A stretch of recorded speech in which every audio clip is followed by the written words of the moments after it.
Epithelium.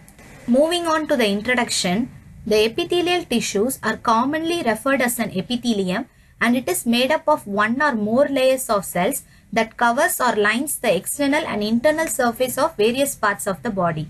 It consists of various shaped cells which are closely arranged in one or more layers.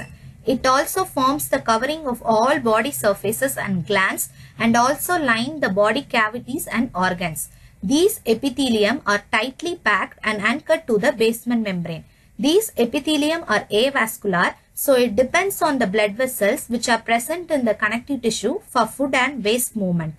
It also regenerate and repair quickly. Next will be the origin of epithelium. These epithelial tissues are derived from all three of the embryological germ layers.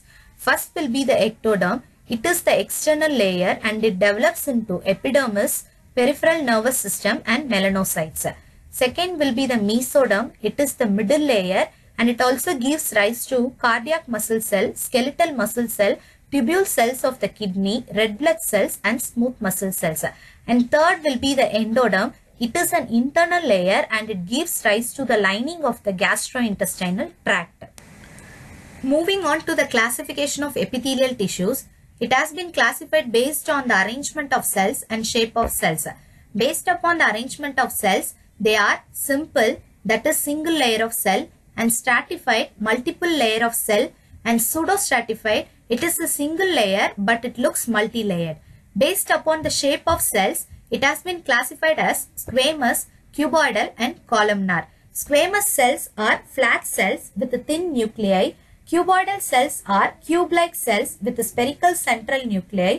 Columnar cells are tall, narrow cells with a nuclei situated near the bottom. Epithelial tissues can also be classified into simple and compound. In simple, it's of 5 types: simple squamous, simple cuboidal, ciliated, columnar and pseudostratified. In compound, it's of stratified and transitional type. Again, in stratified, 2 types are there. They are stratified squamous and stratified cuboidal. Again, the stratified squamous further divided into 2. They are keratinized and non-keratinized. Simple squamous epithelium. In surface view, the cells have a polygonal outlines that interlock with those of adjoining cells. In a section, the cells appear flattened, their height being much less as compared to the width. The cytoplasm of cells forms only a thin layer, but the nuclei only produce bulgings of the cell surface. With electron microscope, the junctions between the cells are marked by occluding junctions.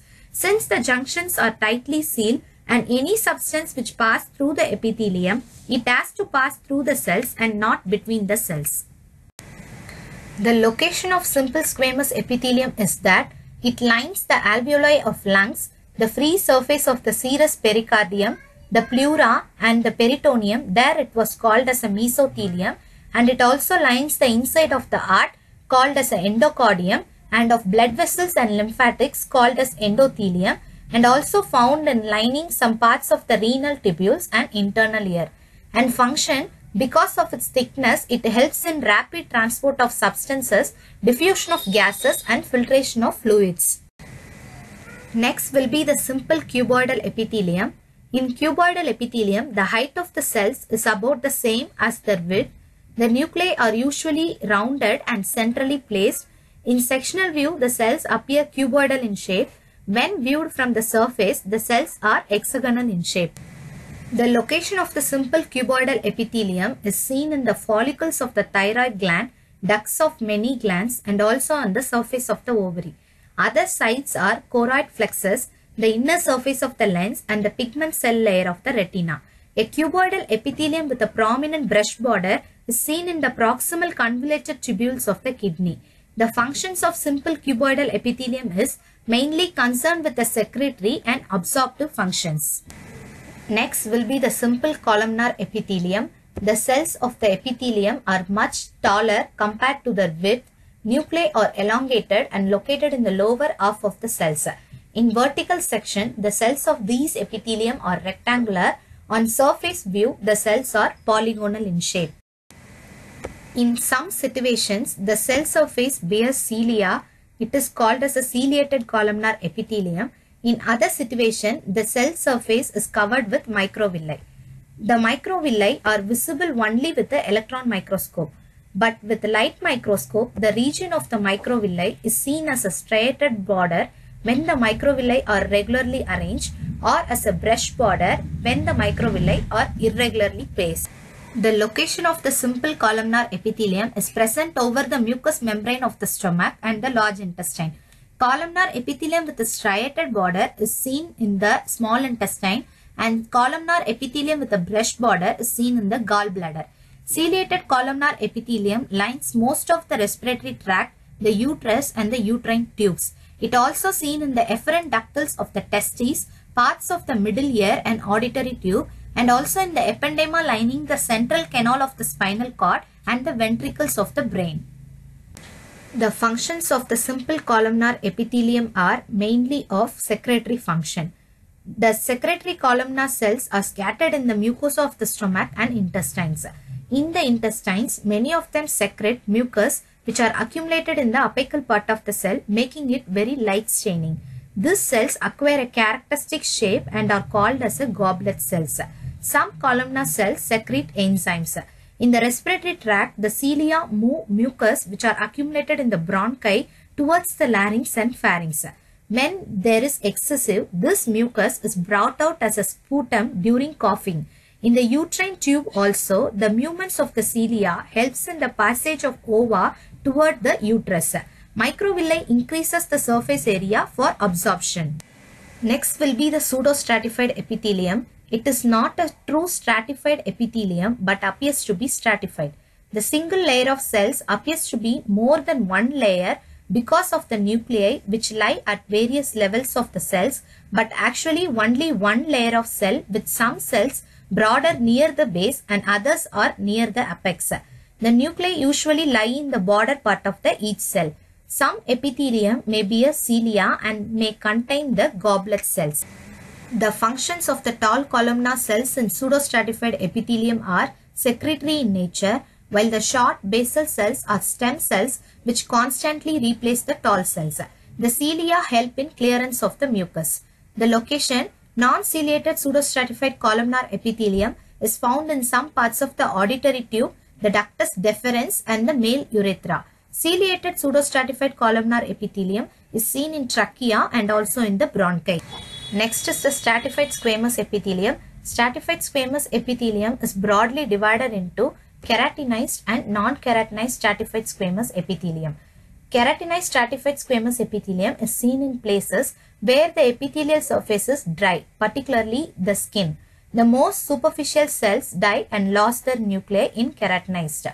These cells contain a substance called keratin, which forms a non-living covering over the epithelium. These are called as a keratinized stratified squamous epithelium. In non-keratinized stratified squamous epithelium is seen in the surface where the squamous epithelium remains moist. The most superficial cells are living and nuclei can be seen in them. This kind of epithelium is called as a non-keratinized stratified squamous epithelium. The keratinized stratified squamous epithelium covers the skin of all of the body and forms the epidermis. Non-keratinized stratified squamous epithelium covers the wet surfaces which are exposed to wear and tear. It is seen in the mouth, the tongue, oropharynx, laryngopharynx, the esophagus and the vagina and the cornea. The functions are protective in nature. Keratin prevents dehydration of the underlying tissues. Transitional epithelium. This is a multi-layer epithelium and it is 4 to 6 cell thick. The cell actually changes their shape. It is so named because of its function in the transition of degree of distension. The appearance of transition epithelium depends on the layer in which it resides. It differs from the stratified squamous epithelium in that the cells at the surface are not squamous. The deepest cells are columnar or cuboidal. The middle layers are made up of polyhedral or pear-shaped cells. When the organ or tube is not stretched, the cells appear to be cuboidal with a domed apex. When the organ or tube is stretched, the cells appears to be flattened and appear to be squamous or irregular. Transitional epithelium is found in the renal pelvis and calyces, the ureter, the urinary bladder and part of the urethra. Because of this distribution, it is also called as a urothelium. In urinary bladder, when the bladder is distended with urine, the cells are reduced to 2 to 3 layer and the surface cells are typically appear squamous or low cuboidal. In empty bladder, the epithelium may be 5 or more layer thick with luminal surface cells modified into rounded dome-shaped cell, which is a distinctive feature of the transitional epithelium.